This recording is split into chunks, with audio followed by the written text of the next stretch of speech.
সে অহংকার নেই। ইচ্ছা করলে মাঝে দুটা ধার, সে ইচ্ছা করলে সে কিন্তু গোপন কোনো কামরা পক্ষে ইচ্ছা করলে সে খাইতে পারে, ইচ্ছা করলে পুকুরে কিন্তু পানি পান করতে পারে, টিউবওয়েলে আপনার গোসল করার সময় পানি পান করতে পারে, যে করার চলে পানি পান করতে পারে, এরকম কিন্তু সুযোগ আছে। কিন্তু আমরা লক্ষ্য করি যারা আসলে রোজা রাখে, যারা রোজা রাখে, রোজাদার, তারা কখনোই কাজটা করেন না। তারা বিশ্বাস করেন যে আমি চোখে চাপে যদি আমি কিছু খাই পান করি, সেটা আল্লাহ আমাদের প্রকাশে যখন দেখতেছেন, চোখে মানে গোপনেও দেখতেছেন, পর্দার তিনি আমাকে দেখতেছেন। এই একটা ইমানের যেই বিশ্বাস, এই বিশ্বাসী হয়ে আমরা আপনার একাকীভাবেও কিছু খাই না বা গোপনে কিছু পান করি না। এই যারা রোজা রাখে, বোঝা গেল যে এই রোজাগুলি এটা একমাত্র আল্লাহকে সন্তুষ্ট করার জন্য আমরা কিছু রাখতেছি, তাই না?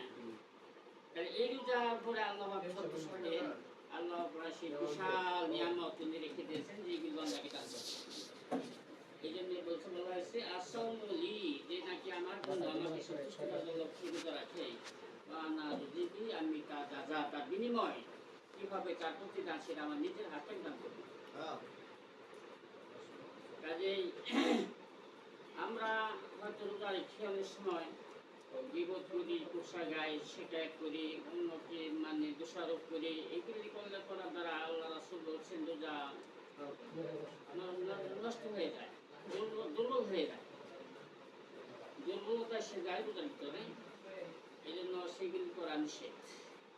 আমাদের এছাড়া ইফতার, আমরা যে ইফতার করি, সারাদিন অপেক্ষা করার পর ইফতারের মুহূর্তে ইফতারকে সম্মুখে রেখে আমরা বসে থাকি, কখন সময় হবে, কখন সময় হবে এবং সেখানে সময়ের সঙ্গে আমরা কী করে ইফতার করবো, এই দৃশ্যটা আল্লাহর কাছে খুবই আপনার পছন্দনীয়।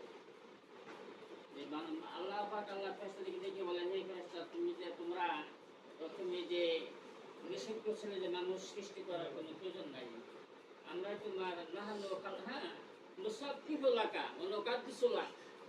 আমরা আপনার পবিত্রতা, আপনার পুষ্পিতা যে আপনার প্রয়োজন সেগুলি আমরাই করব। আল্লাহ পাকের দৃশ্য তিনি দেখান চেষ্টা দিন, দেখো আমার বান্দারা তাদের পেটে প্রচুর ক্ষুধা, পিপাসা সব কিছু রয়ে গেছে, হাজত রয়ে গেছে, একবার তাদের সম্মুখে মানে নিয়ামতে কোনো শেষ নাই, খাদ্যের কোনো শেষ নাই, পানীয় কোনো শেষ নাই, কিন্তু তারা পান করছে না। তৃষ্ণা আছে তোর পান করছে না, পেটে ক্ষুধা আছে কিন্তু তারা খাচ্ছে না। হ্যাঁ, সেই কারণে আল্লাহ তাআলার ভয়ে আমরা এগুলি করতেছি, তাই না? এবং আল্লাহ প্রচুর খুশি হন এবং ইফতারের মধ্যে